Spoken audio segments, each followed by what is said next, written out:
Hello, and welcome to Working Remotely with Dropbox. My name is Alex Roundtree, Principal Architect here at Dropbox, and I want to take a little time to talk about how Dropbox Business can help enable secure remote work for you and your team. At Dropbox, we're big advocates of remote working, having helped hundreds of thousands of teams stay connected and protect company data with Dropbox Business. That's because it's intentionally designed to keep businesses in sync while letting employees do work from anywhere. So let's see how Dropbox delivers the flexibility and security you need to overcome the challenges of remote work. So looking at those challenges, whether it's waiting on your slow VPN connections, coordinating many different types of communication tools, or sharing content safely when you're away from the office, Dropbox works really hard to eliminate that need through our syncing engine.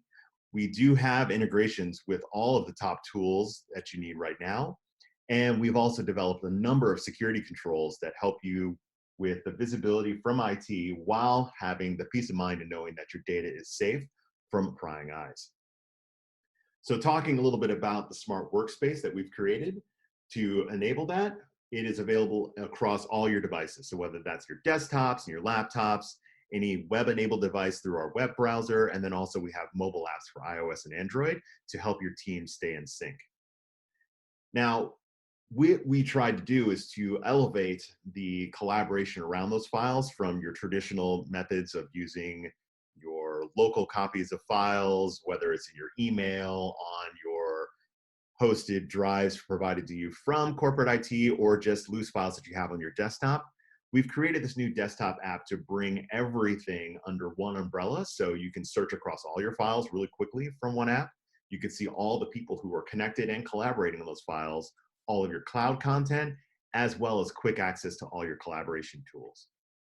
So for today's agenda, I wanted to first talk about how you access Dropbox across all your platforms and devices so you can understand how the sync client, web browser, desktop app, and mobile app all work together, and then walk you through the desktop app. Next, I'll touch on sharing through Dropbox Spaces. So talk a little bit about sharing in a shared folder versus a link, and often that brings the confusion to your users, so we'll try and clear that up. Talk again about Dropbox Transfer and the file request, so you can learn how to quickly share securely files with users outside of your Dropbox, as well as share using the new Dropbox Spaces. Next, we'll move into collaboration in real time with Dropbox Paper. And then finally, we'll touch on connecting to your video conferencing and other remote friendly apps like Zoom, Slack, and HelloSign. So when talking about Dropbox, we always start here at the web interface. This has been the bread and butter of Dropbox for the past 10 years, and this is where most people are familiar with the way to move around Dropbox. So of course, here across the top is an overview of the files and folders that I use more frequently. Dropbox uses machine learning to kind of bring this stuff to top of mind and pin it right here at the top. Also, you'll see all of the team folders. So these are folders that are created by the admins and shared down to me based on my group membership or role within the company. And then below that, I'll see all of the traditional files and folders that I have inside of my Dropbox. So you'll see unshared folders here, also shared folders, as well as Dropbox Spaces. And I'll tell you a little bit about that when we get to the desktop app. But most of you should be familiar with this interface if you've ever used Dropbox. So as you can imagine, I could quickly drill down into one of these folders here, like this biology folder, and I could see all of my files. I have the ability to share from here, so I can share with Dropbox. I can also send via Gmail. I could send off for signature via HelloSign, but I can also quickly send to a Slack message that I may be a member of, or quickly present this file inside of Zoom in a Zoom meeting. I also have the ability to, of course, open these files in a number of different tools that I may have connected to Dropbox, but then I also have the ability to quickly, just like you would expect through Dropbox, to share the traditional way. So I can share a file either directly via somebody's email address by typing in their email here, or I can create a link and then set settings around that link. So if I wanted to set an expiration date, if I wanted to prevent downloads, if I wanted to restrict who can access this link itself. So if it's anyone who has an email address who receives this link can open it, but I can also restrict it down to team members, so make it just an internal share to the company, or I can, of course, set this password here to protect it. so that the user would, of course, as you can imagine, have to type in a password before they can access that content. Now, one of the good things about Dropbox is the Dropbox sync engine, and that is something that allows us to take all of these files and folders and then sync them locally on my machine. So if I have a tool that may not have an integration, or I prefer to use a local application to edit my files, I have the ability to do that. So if I jump into Finder, you can see it here. So again, here are all my files and folders, just like you saw on the web. I can still drill down into that biology folder and see all of those files.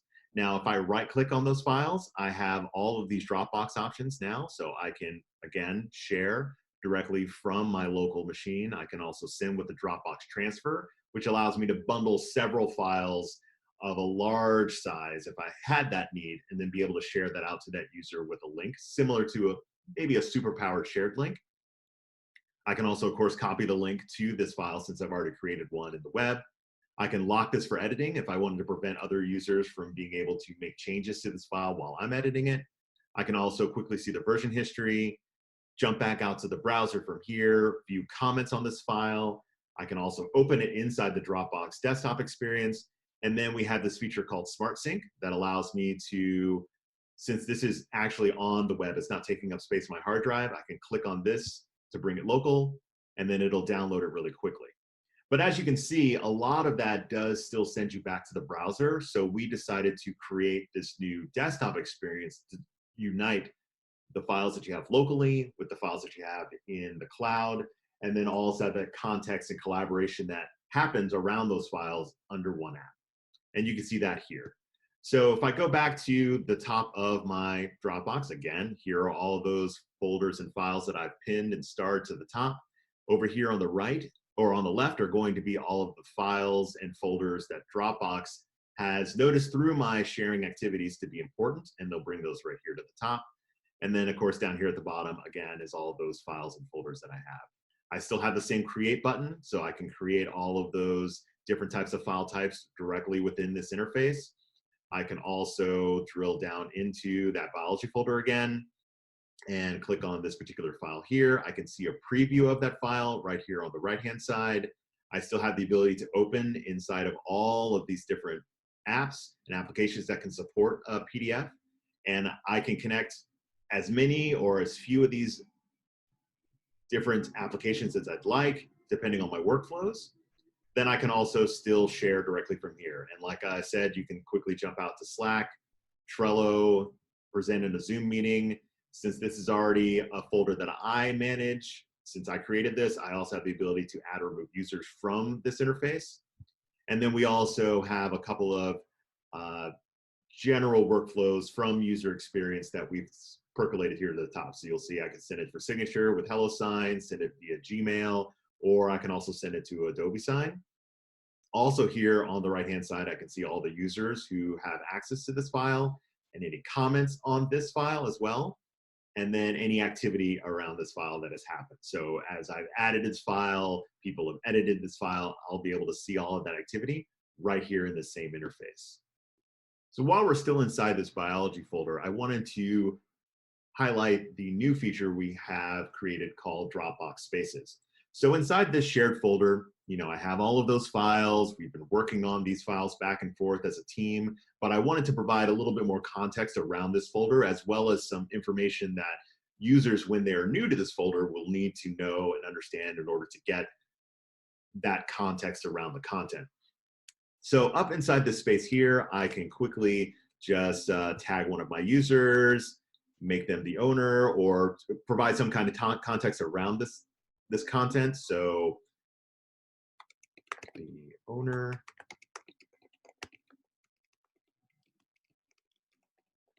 him for changes, and that'll send a notification to Lucius. So he'll know that he is the owner of this folder, but then of course, anybody who comes to this folder will know that if they have any questions, to reach out to Lucius. So really you can start to think about, maybe you want to have a project that you're working on as a team and you want to provide context through, maybe there's a web page that people need to refer to when accessing this content. Or maybe you need to point to a paper document that you created about the collaboration inside of this folder, you can link that here. So it's just by simply adding this box and then all the context that we can provide inside it, we've been able to elevate this shared folder to more of a collaborative workspace. You can even see over here on the left-hand side that the icon has changed to denote that this is a Dropbox space, which is more than just a shared folder.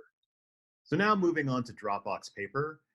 As you can see here, this is a Dropbox Paper doc that I've already populated with a lot of content, just to show you some of the features and functionality of this collaborative workspace. So first, you can see that, as you can imagine, I can type a lot of content as far as text here, and Dropbox Paper is smart enough to know that when I put different types of headings, so if I highlight this, I can make it a heading 1 or heading 2, which will populate this table of content here, so I can quickly jump to the appropriate part of the page and then get the exact content that I need really quickly just by stuff that is surfaced here to the left on the table of content. I can also, as you can imagine, aside from the text, I can make a bulleted list. I can make a task list here and assign these tasks to users on my team so that they can know really quickly what is required of them and then take those actions as necessary. If I wanted to go a step further and make this a full project plan, I can add a timeline. So say I wanted to have this user be required to finish this over these 5 days. I can give this a quick name, write a description, and then assign this task to this user. Say I wanted to assign this to myself, and then I can also change the colors if I wanted to. And then now I'll get a notification here, share this doc automatically with this user so they'll know obviously what the context is that they need to address. And then we can keep our team in sync as well as keep the work top of mind. I also have the ability, as you can imagine, to quickly add files like images. I can drag and drop these images all over the paper doc if I wanted to change their location, the look and feel. If I wanted to do that, I can just do that. Change the sizes here. Also, my users can annotate directly on this image. So say I wanted to say like, hey, I don't like this cloud. I can tag it here and then leave the feedback. Doc, I'll let everybody else know. And then post that. And again, this context around this file, so it makes it a little bit easier when you are commenting on these files inside of this paper doc. If I scroll down a little bit lower, you can of course add emojis. I can do rich formatting here. I can also embed rich content from all over the web. So say for instance, we have a couple of marketing collateral videos that we've created that we want to use in this project. I can tag them here really quickly, have them play right inside this window, not have to kick users out to another window, and it lets people eliminate that work about work and really get their work done here underneath this one paper link. As you scroll down, you can see different types of files. Here's something from SoundCloud. It'll fully render a PDF doc right here. I can also take a snapshot of this paper doc or this PDF. So if I only wanted a certain part of it to be the top of mind piece that people are referring to, I can do that as well. I can also even preview Google Docs right here inside of a paper document, bring in things like maps. So really paper becomes that tool that unites all the different types of content under this one umbrella so that users can have access to everything that they need to get their work done. And lastly, I wanted to leave you with a quote from one of our customers. Dropbox is the core of what is keeping our production afloat with everyone working remotely. What was once primarily a workflow for distributed teams is now a workflow for our whole company. And I think that says it best. You know, with the features that I've shown you today, plus some of the others that you discover on your own, you'll see that Dropbox really can help your teams stay in sync when we are now all working remotely. So please, if you have any questions or you want to try for free, go to the website here and we'll set you up. Thank you.